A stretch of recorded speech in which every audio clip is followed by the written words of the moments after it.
नमस्कार दोस्तों, आप सभी का अपना चैनल स्टडी वर्ल्ड या ज्ञानोदय में बहुत बहुत स्वागत है।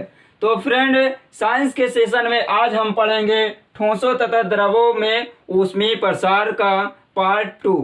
दोस्तों, पार्ट 1 में हमने पढ़ चुका है कि ठोसों में ऊष्मीय प्रसार कैसे होता है, कितने प्रकार का होता है। लेकिन अब हम पढ़ेंगे द्रवों का ऊष्मीय प्रसार, थर्मल एक्सपेंशन ऑफ लिक्विड। तो फ्रेंड, हमारा उद्देश्य शिक्षित हो हमारा देश और हमारे देशवासी भाई बहन। इसलिए दोस्तों हम कंटिन्यू मेहनत करते हैं कि आप सभी के लिए बेहतर से बेहतर कंटेंट प्रोवाइड कर सके और नए नए टॉपिक्स पे वीडियो आप तक प्रोवाइड कर सके। तो इसलिए दोस्तों बस आप सभी का सपोर्ट चाहिए और ये इसी तरह हम आप सभी की हेल्प करते रहेंगे जितना हो सकेगा। तो चलिए फ्रेंड, स्टार्ट करते हैं अपनी कलम शून्य से शिखर की ओर। तो फ्रेंड चलिए समझते हैं कि द्रवों में ऊष्मीय प्रसार कैसे होता है।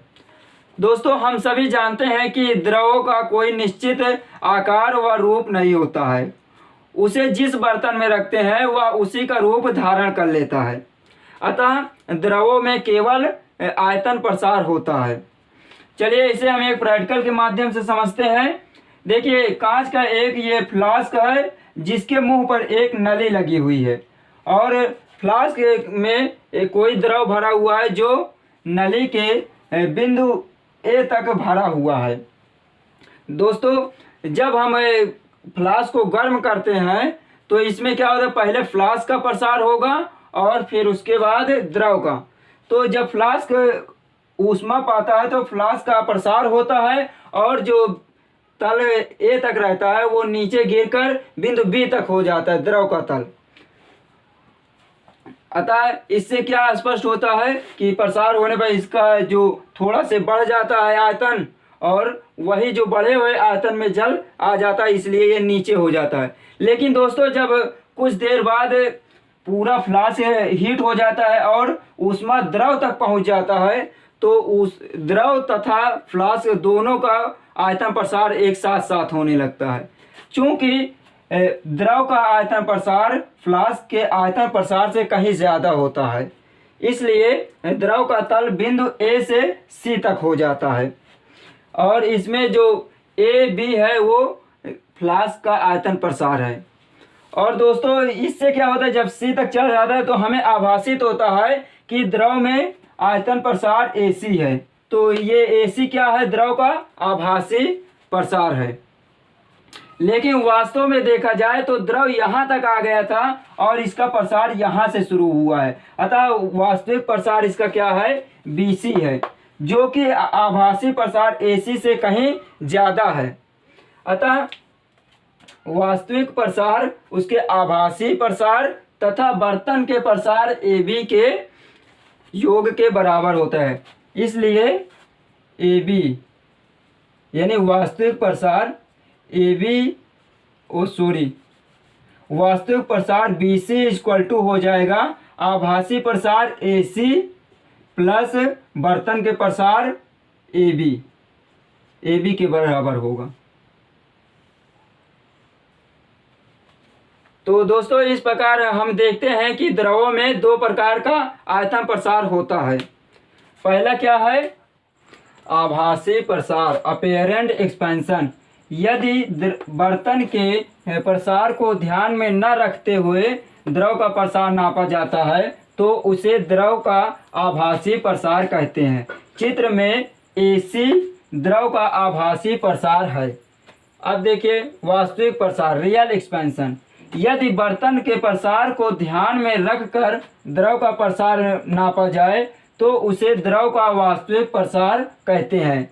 चित्र में BC द्रव का वास्तविक प्रसार है। देखिए इसमें बर्तन का प्रसार AB है, इसको ध्यान में रखते हुए जो मापा गया वो BC है, वास्तविक प्रसार होगा ये। अतः दोनों प्रसारों में निम्न संबंध है, वास्तविक प्रसार इक्वल टू आभासी प्रसार प्लस बर्तन का प्रसार, या BC equal to AC plus AB होता है। तो फ्रेंड अब देख लेते हैं द्रव का आभासी प्रसार गुणांक, coefficient of apparent expansion of liquids. दोस्तों, हमें पार्ट 1 में भी बताया था कि जब किसी पदार्थ में 1 डिग्री सेंटीग्रेड ताप बढ़ाया जाता है तो उसके आयतन में हुए वृद्धि तथा प्रारंभिक आयतन के अनुपात को उस पदार्थ का आयतन प्रसार गुणांक कहते थे। तो ठीक उसी प्रकार देखिए द्रव में भी है। किसी द्रव का ताप 1 डिग्री सेंटीग्रेड बढ़ाने पर द्रव के आयतन में होने वाली आभासी वृद्धि तथा द्रव का प्रारंभिक आयतन के अनुपात को उस द्रव का आभासी प्रसार गुणांक कहते हैं। इसे गामा ए से प्रदर्शित करते हैं। अब देखिए सूत्रों द्वारा द्रव का आभासी प्रसार गुणांक गामा ए इक्वल टू आयतन में आभासी वृद्धि तथा अपान प्रारंभिक आयतन इंटू ताप में वृद्धि, यानी गामा ए इक्वल टू हो जाएगा delta V A upon V into delta T. वैसे तो सूत्र में डेल्टा वी रहता था लेकिन ए लगा है, आभासी है, अपेरेंट एक्सपेंशन है। इसी प्रकार देखते हैं द्रव का वास्तविक प्रसार गुणांक, coefficient of real expansion of liquid. तो दोस्तों देखिए किसी द्रव का ताप 1 डिग्री सेंटीग्रेड बढ़ाने पर द्रव के आयतन में होने वाली वास्तविक वृद्धि तथा द्रव के प्रारंभिक आयतन के अनुपात को उस द्रव का वास्तविक प्रसार गुणांक कहते हैं। इसे गामा आर से प्रदर्शित करते हैं। गामा आर क्यों? आर इसमें यहाँ पे रियल एक्सपेंशन है इसलिए आर यहाँ पे लगाते हैं। तो सूत्रों द्वारा देखिए द्रव का वास्तविक प्रसार बराबर हो जाएगा आयतन में वास्तविक वृद्धि अपान प्रारंभिक आयतन इंटू ताप में वृद्धि, या गामा आर इक्वल टू हो जाएगा delta V R upon V into delta T हो जाएगा। वास्तविक प्रसार गुणांक तथा आभासी प्रसार गुणांकों में संबंध, relation between coefficient of real expansion and coefficient of apparent expansion of liquid. मान लो कि कांच के एक बर्तन में कोई द्रव भरा है जिसका आयतन V है। माना कि गर्म करके बर्तन तथा द्रव के ताप में डेल्टा T वृद्धि की जाती है, तब द्रव के आयतन में वास्तविक वृद्धि gamma R into delta T into V होगा और द्रव के आयतन में आभासी वृद्धि हो जाएगा gamma A into V into delta T होगा और बर्तन के आयतन में वृद्धि हो जाएगा gamma G into V into delta T होगा। ये ऊपर वाले फार्मूला से ही निकला है जिसमें कि आयतन प्रसार गुणांक के जो फार्मूला होता है उसी में से इसे निकाला गया। अब देखिए आयतन में वास्तविक वृद्धि बराबर आयतन में आभासी वृद्धि तथा बर्तन के आयतन में वृद्धि के बराबर होता है। तब देखिए वास्तविक वृद्धि क्या है, gamma R into V into delta T है और आयतन में आभासी वृद्धि gamma A into V into delta T है तथा बर्तन के आयतन में वृद्धि gamma G into V into delta T है, जहाँ पे गामा जी क्या है, बर्तन के पदार्थ का आयतन प्रसार गुणांक है।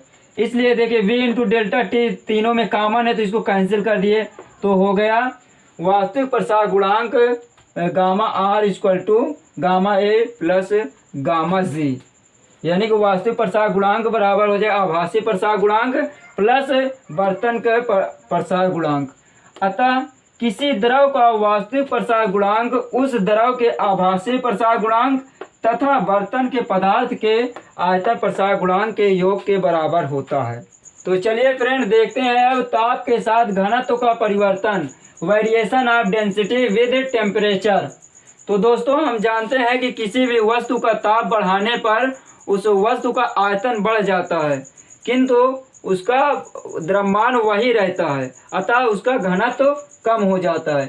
जैसे कि माना कि कोई वस्तु है जिसका 0 डिग्री सेंटीग्रेड पर आयतन V0 है तथा घनत्व D0 है और इस वस्तु को T डिग्री सेंटीग्रेड तक गर्म करने पर इसका आयतन VT हो जाता है तथा घनत्व DT हो जाता है।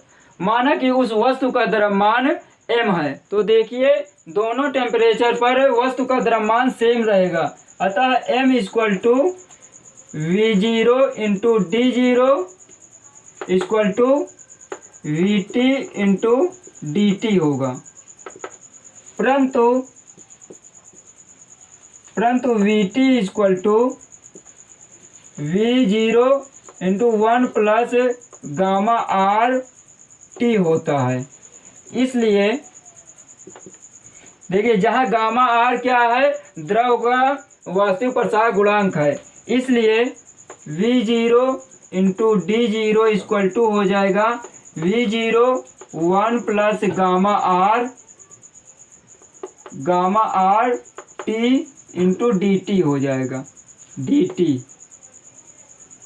देखिए अब V0 से V0 कैंसिल हो जाएगा और dt इक्वल टू हो जाएगा D0 upon 1 plus gamma are